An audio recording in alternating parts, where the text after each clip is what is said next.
Bollywood star hero Saif Ali Khan ఇంట్లో దోపిడీ ప్రయత్నం అటుపై ప్రతిఘటించే క్రమంలో కత్తిపోట్ల కలకలం గురించి తెలిసిందే.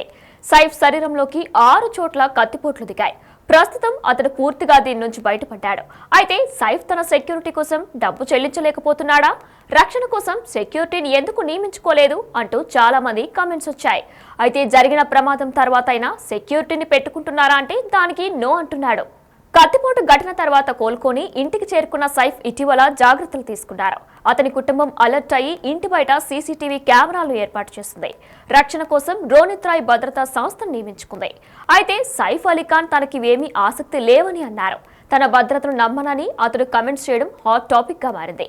ఓ ఇంటర్వ్యూలో భాగంగా సైఫ్ మాట్లాడుతూ, నేనెప్పుడూ సెక్యూరిటీని నమ్మలేదు, ఎక్కువ భద్రత ఎందుకు లేదు అని జడమడుగుతున్నారు. నేనెప్పుడూ భద్రతను నమ్మను, నాకు అది వద్దు అన్నాడు. జరిగిన ఘటన ఒక పీడకల లాంటిది. నాకిప్పుడు సెక్యూరిటీ అవసరం లేదు, ఎందుకంటే జరిగిన దాడి నాపై దాడి అని నేను అనుకోను. నాకు కానీ మా వాళ్లకు కానీ ఎలాంటి బెదిరింపులు లేవు. ఆ ఘటన పొరపాటున జరిగింది మాత్రమే అని సైఫ్ చెప్పుకొచ్చాడు. అయితే దుండగుడి దాడి తర్వాత అమితాబ్ బచ్చన్, షారుఖ్ ఖాన్ వంటి స్టార్లు నియమించుకున్న రోనిత్ రాయ్ భద్రతా వ్యవస్థ నుంచి సెక్యూరిటీని సైఫ్ ఏర్పాటు చేసుకున్నారు. సీసీ కెమెరాలు ఏర్పాటు చేసుకున్నాడు. కానీ ఇవేవీ తనకు అవసరం లేదని, ఆసక్తి లేదని సైఫ్ చెబుతుండడం షాక్ కి గురిచేస్తుంది. తనకు ఎవరి నుంచి ఎలాంటి ముప్పు లేదని, ముంబై సేఫ్ గా ఉంటుందని సైఫ్ అన్నాడు. ఎవరో దొంగతనం చేయడానికి వచ్చినప్పుడు జరిగిన పొరపాటిదని నమ్ముతున్నట్టు సైఫ్ చెబుతున్నాడు.